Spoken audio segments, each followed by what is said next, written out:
चलिए जी, in even days Yogi Adityanath कहते हैं मुगल लुटेरे थे। इन ऑड डेज वो कहते हैं कि मुगल काल में भारत दुनिया की टॉप अर्थव्यवस्था थी। सो अपनी अपनी सहूलत के हिसाब से जो मर्जी वो बोले। इसके अलावा झूठ बोलो का नारा तो है ही, झूठ बोलिए और मुसलमानों के खिलाफ नफरत फैलाइए या हिंदुओं को पोलराइज करिए। ये तो स्वभावगत गुण सा दिखता है। ऐसा ही कुछ हाल फिलहाल में ही हुआ।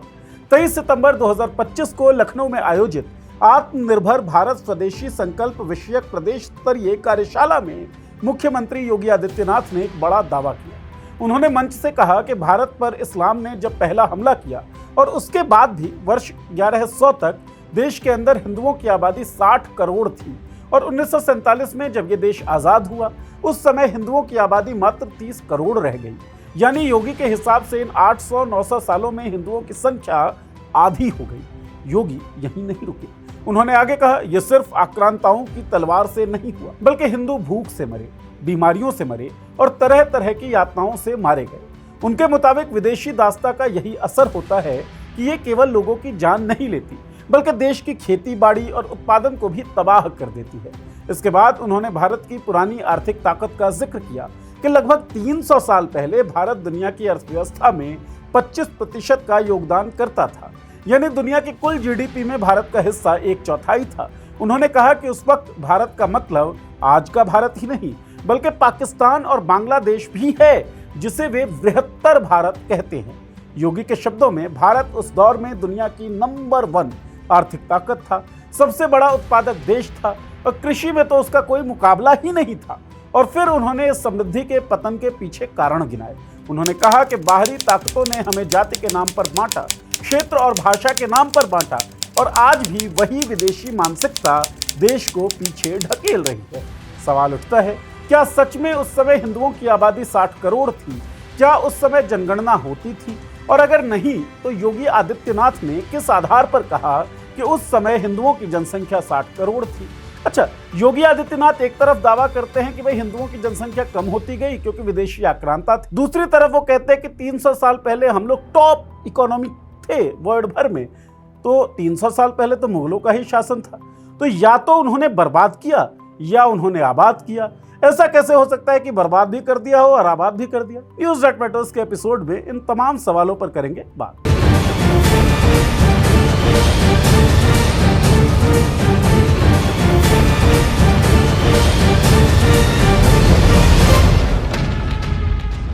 नमस्कार, मैं हूं नीरज और आप देख रहे हैं पॉलिटिक्स।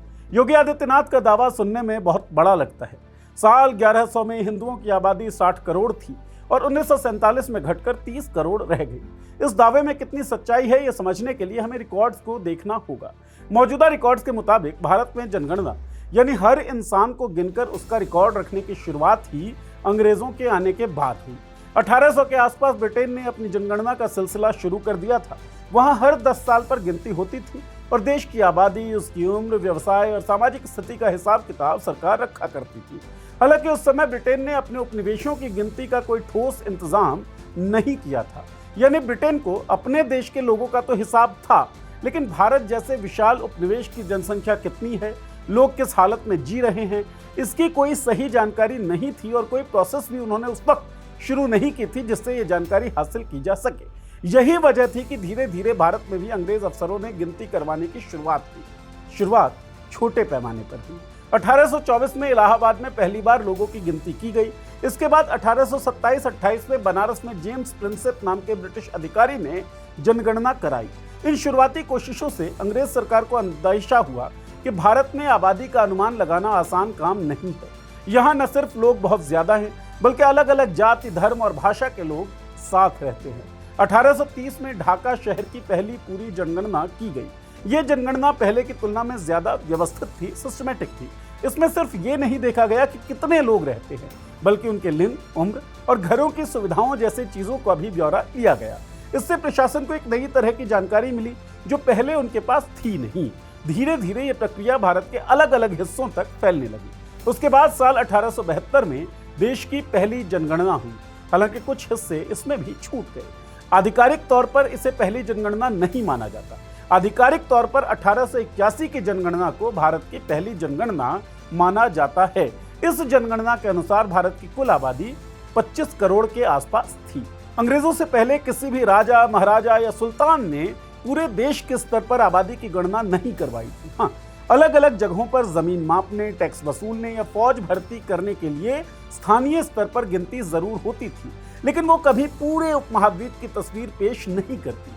सन 1590 के आसपास मुगल बादशाह अकबर ने अपने दरबारी अबुल फजल को पूरे साम्राज्य की व्यवस्था दर्ज करने का काम सौंपा। इस काम का परिणाम था आईन अकबरी का एक दस्तावेज, जिसमें खेती, कर व्यवस्था, प्रशासन, गांवों की संख्या और घरानों का ब्यौरा लिखा गया।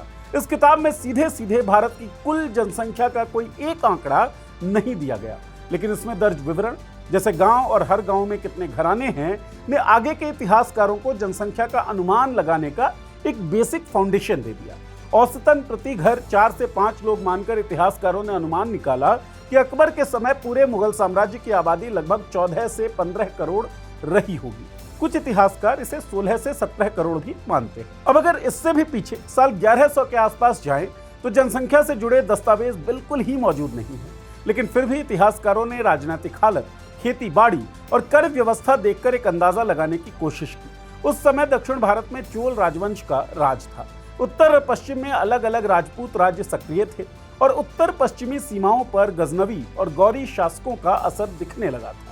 अर्थव्यवस्था मुख्य रूप से कृषि पर आधारित थी और गांव घनी आबादी वाले होते थे। जमीन और कर से जुड़े अभिलेख, मंदिरों की आय व्यय की सूची और स्थानीय प्रशासन के रिकॉर्ड मौजूद थे, लेकिन पूरे उपमहाद्वीप के लिए कोई संपूर्ण या एकीकृत गणना नहीं की गई थी।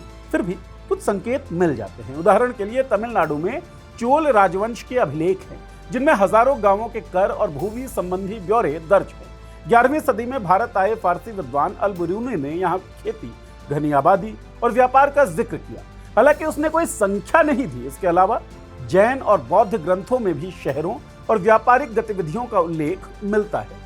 इन बिखरे हुए संकेतों और अभिलेखों के आधार पर आधुनिक आर्थिक इतिहासकारों ने एक मोटा मोटा अंदाजा लगाया कि 1000 से 1200 ईस्वी के बीच पूरे भारतीय उपमहाद्वीप, जिसमें आज का भारत, पाकिस्तान, बांग्लादेश और नेपाल का बड़ा हिस्सा शामिल है, कि कुल जनसंख्या लगभग 7 से 9 करोड़ के बीच रही होगी। मतलब कुल जनसंख्या 1100 के आसपास 7 से 9 करोड़ के बीच रही होगी, ऐसा मानते हैं विद्वान इतिहासकार। 7 से 9 करोड़ के बीच का आंकड़ा किसी आधिकारिक दस्तावेज पर आधारित नहीं है, बल्कि ये चोल राजवंश के भूमि का रिकॉर्ड, अल बिरूनी के यात्रा वृत्तांत और आधुनिक आर्थिक शोध का परिणाम है। इसमें 1-2 करोड़ ऊपर नीचे का अंतर हो सकता है, मार्जिन जो होता है वो ले सकते हैं, लेकिन इसमें 50-55 करोड़ का अंतर संभव है ही नहीं, जैसा कि योगी आदित्यनाथ जी ने दावा किया कि साल 1100 के आसपास भारत की आबादी 60 करोड़ थी। साफ बात है, यह आंकड़ा पूरी तरीके से भ्रामक और गलत है। मशहूर आर्थिक इतिहासकार एंगस मैडिसन ने अपनी किताब द वर्ल्ड इकोनॉमी में बताया है कि 1000 ईस्वी के आसपास पूरी दुनिया की आबादी करीब 30 करोड़ थी। अब जरा सोचिए, अगर 1000 ईस्वी में पूरी दुनिया की आबादी ही करीब 30 करोड़ थी, तो अकेले भारत में 60 करोड़ कैसे हो सकते हैं, वो भी केवल हिंदू। अब आते हैं 1947 पर। जब भारत आजाद हुआ, तब अंग्रेजों की 1941 की जनगणना के मुताबिक भारत की कुल आबादी करीब 39 करोड़ थी। इसमें से हिंदुओं की आबादी लगभग 27 करोड़ थी। यानी योगी जी का 1947 का आंकड़ा तो करीब करीब सही है, लेकिन 1100 का आंकड़ा पूरी तरीके से मनगढ़ंत है। अच्छा, योगी आदित्यनाथ ने आगे अपने बयान में कहा कि 300 साल पहले भारत दुनिया की नंबर 1 अर्थव्यवस्था था। उस समय देश की जीडीपी 25% थी। सरकारी आंकड़ों के अनुसार उस समय इंडिया की जीडीपी 24.3% थी और दुनिया में दूसरे पायदान पर था भारत, अगर अर्थव्यवस्था की बात की जाए तो, जो योगी जी के 25% के आंकड़े के करीब ही है। तो जी हाँ, 300 साल पहले यानी लगभग 1700 के आसपास भारत की अर्थव्यवस्था मजबूत थी। और यह भी फैक्ट है कि उस समय भारत पर मुगलों का शासन था। सो अगली बार जब योगी आदित्यनाथ कहें कि मुगल लुटेरे थे, तो जरूर सोचिएगा, अगर मुगलों ने भारत को लूटा तो भारत की जीडीपी इतनी ज्यादा कैसे रह सकती है कि वह पूरी दुनिया का 24% बन जाए? क्योंकि दोनों बयान तो विरोधाभासी हैं, कॉन्ट्राडिक्टरी। असल में जब जरूरत होती है ना, तब मुगलों को लुटेरा बता दिया जाता है। कभी उन्हीं के राज में 25% जीडीपी का जिक्र कर दिया जाता है। अब आपको लग रहा होगा कि योगी जी भ्रामक जानकारी क्यों फैला रहे हैं, तो साहब इसके पीछे मकसद है ये दिखाया जा सके कि हिंदुओं के साथ कितना अत्याचार हुआ है। इस तरीके के दावे ऐसे नेता मुसलमानों के लिए भी करते हैं। कहते हैं मुसलमान भारत के बाहर से आए, विदेशी थे। कभी कहते हैं तुम्हारे दादा परदादा हिंदू थे। लेकिन सच्चाई ये है कि ये कहानी ऐसे लोगों ने अपनी सहूलियत के हिसाब से बनाई है, गढ़ी है, रची है। अगर मुसलमान सच में बाहर से आए थे तो उनके दादा परदादा हिंदू कैसे हो गए भाई? और अगर उनके बाप दादा हिंदू थे तो फिर वो बाहर के कैसे बन गए? ये सीधे तौर पर बताता है कि कहानी में गड़बड़ है, झोला है, केमिकल लोचा है। असल में ये खेल बस सुविधा के लिए चलाया जा रहा है। एक तरफ हिंदुओं के दर्द को बड़ा दिखाया जाए, दूसरी तरफ मुसलमानों को अलग या बाहरी दिखा दिया जाए। इतिहास में लोग भूखे मरे, बीमारियों से मरे और युद्धों में मरे, ये बात सच है। लेकिन ये कहना कि पिछले 800-900 सालों में हिंदुओं की आबादी आधी हो गई, ये सिर्फ लोगों की भावनाओं को भड़काने का एक तरीका है। इतिहास सिर्फ किस्सों या कहानियों का खेल है नहीं। इसे समझने के लिए सबूत चाहिए, आंकड़े चाहिए और तर्क चाहिए और ज्ञान तो चाहिए ही, पढ़ाई लिखाई भी करनी होगी। लेकिन जब कोई नेता मंच से ऐसे बड़े बड़े दावे करता है बिना किसी ठोस प्रमाण के, तो इसका मतलब है कि वो इतिहास के साथ खेला कर रहा है। उसका मकसद साफ है, लोगों की भावनाओं को छेड़ो और राजनीतिक लाभ उठाओ।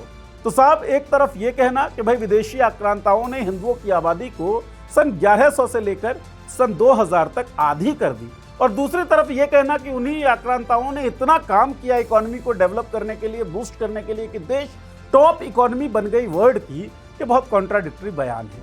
अपनी अपनी सहूलियत के हिसाब से कुछ भी गढ़ लेना, कुछ भी रच लेना और कुछ भी बोल देना बहुत नाजायज लगता है। किसी सूबे के सीएम को ऐसा नहीं करना चाहिए। करना चाहिए क्या? आपको क्या लगता है? अपनी राय इस वीडियो के कमेंट बॉक्स में लिखें। चैनल को सब्सक्राइब कर लें, बेल का आइकन दबा दें ताकि वीडियोस के नोटिफिकेशंस आपको मिलते रहें।